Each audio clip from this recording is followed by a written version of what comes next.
Olá pessoal, tudo bem? Eu sou o Antenor Vaz e você está no canal Aveisolados. Nosso tema de hoje será sobre a Cúpula da Amazônia.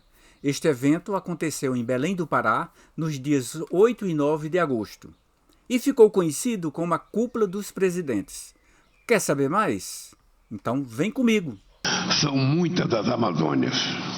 Estão representadas aqui. São as Amazônias da Bolívia, do Brasil, da Colômbia, do Equador, da Guiana, do Peru, do Suriname e da Venezuela. Em seu conjunto, essas Amazônias abrigam muitas outras. A Amazônia da floresta e das cidades, a Amazônia dos trabalhadores, das mulheres e jovens, a Amazônia dos povos indígenas e das comunidades tradicionais, a Amazônia da cultura, da ciência e dos saberes ancestrais. Teremos 6 intervenções de liderança da sociedade civil, de 5 minutos cada uma, que corresponde às plenárias realizadas no âmbito do diálogo amazônico. Plenária 3. Pablo Solon, como pensar a Amazônia para o futuro a partir da ciência, tecnologia, inovação e pesquisa acadêmica e transição energética. Depois nós temos Manuela Salomé Villafuerte, Merino, Equador, a participação e a proteção do território dos ativistas da sociedade civil e dos povos das florestas e das águas no desenvolvimento sustentável da Amazônia, erradicação do trabalho escravo no território. A plenária 6, Isli Mata Ladaeda, Venezuela, Amazônias Negras. A plenária 4, Ruth Consuelo Chaparro, Colômbia, mudança do clima, agroecologia e a sociobioeconomia da Amazônia, manejo sustentável e os novos modelos de produção para o desenvolvimento regional. Na plenária 2, Pablo Neri, Brasil, saúde, soberania e segurança alimentar e nutricional na região amazônica, ações emergenciais e políticas estruturantes. Plenárias 5º, Toya Mantirelli, Brasil, os povos indígenas das Amazônias. A Cúpula dos Presidentes reuniu 8 países que fazem parte do Tratado de Cooperação Amazônica. Participaram os presidentes do Brasil, da Bolívia, da Colômbia e do Peru. O Equador, a Guiana, a Venezuela e o Suriname enviaram representantes. O presidente Lula, como anfitrião, abriu o evento. Vejamos alguns trechos de suas falas. É uma grande satisfação recebê-los em Belém. Foi nessa mesma cidade que, em 23 de outubro de 1980, se realizou a primeira reunião de chanceleres do então recém-criado Tratado de Cooperação Amazônico. Retomamos hoje a Belém para voltar a pensar e a agir juntos. A partir dessa cúpula nasce um novo sonho amazônico para a região e para o mundo. Durante muito tempo nos impuseram sonhos alheios. Ou seja, durante muito tempo o mundo falou sobre a Amazônia. E hoje é o dia que a Amazônia fala para o mundo. Por quase 500 anos, a Amazônia foi vista como uma barreira entre nossas sociedades. O preconceito e o extrativismo predatório alimentaram a violência contra os povos indígenas e estimularam a pilhagem dos recursos naturais. A criação do Ministério dos Povos Indígenas, comandado por uma ministra indígena, o primeiro na história do Brasil, simboliza o nosso compromisso com a reparação, a invisibilidade a que foram submetidos os povos originários em nosso país. Assumimos o compromisso de zerar o desmatamento até 2030. Vamos estabelecer em Manaus um centro de cooperação policial internacional para enfrentar os crimes que afetam a região.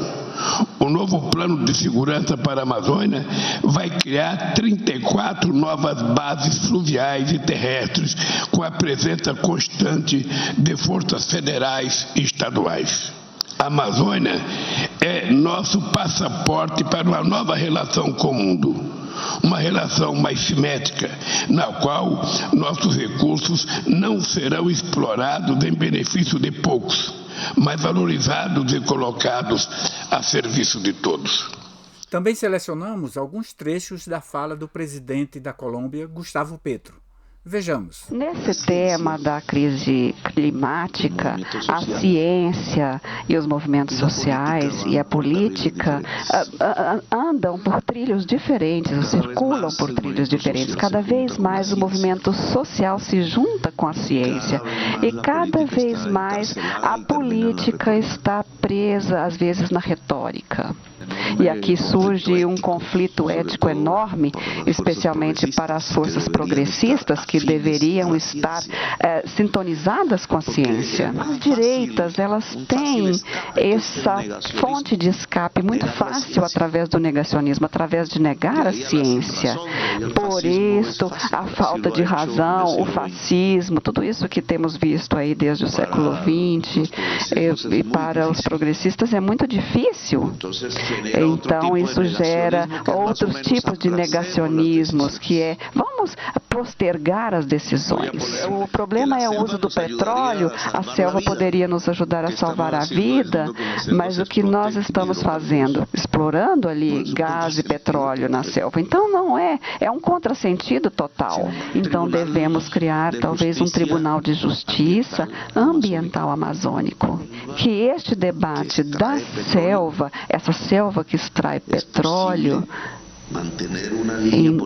não pode existir. É possível manter uma linha política neste nível? Apostar pela morte e destruindo a vida? Ou a América Latina e as forças políticas latino-americanas deveríamos propor outra coisa, algo diferente? É o que eu chamo de prosperidade descarbonizada, que é outro tipo de sociedade, de poder e de economia. Muito obrigado, senhor presidente. Os demais presidentes também se pronunciaram. No entanto, reproduziram as retóricas protocolares de sempre: defesa da Amazônia, desenvolvimento sustentável, bioeconomia, blá, blá, blá. A Cúpula da Amazônia foi um evento importante, pois abriu o caminho para buscas de consensos e implementação de ações para a proteção da Amazônia e seus habitantes.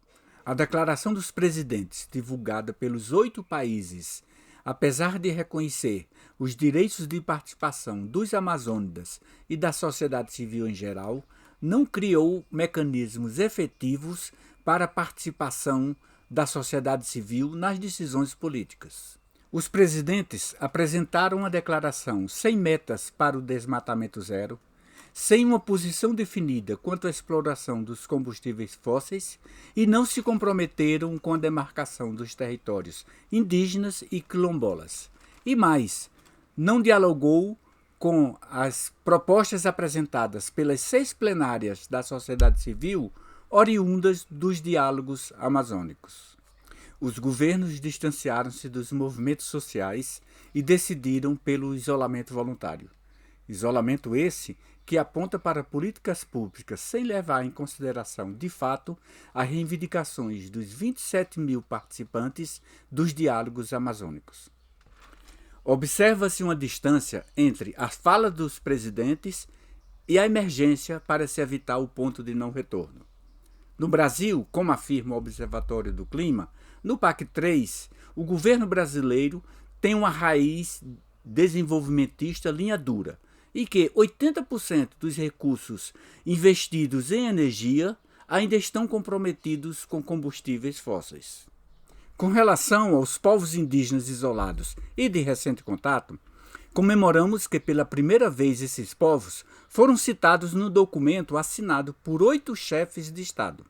Esse é o primeiro passo para que os povos indígenas isolados e de recente contato saiam do romantismo ou exotismo e entrem de fato numa agenda política. Diante do cenário da possibilidade do ponto de não retorno, é urgente transformações radicais e concretas na sociedade, nos governos, na geopolítica energética, na matriz produtiva, no modelo mineral e no sistema financeiro global. Ufa! Longo caminho à frente.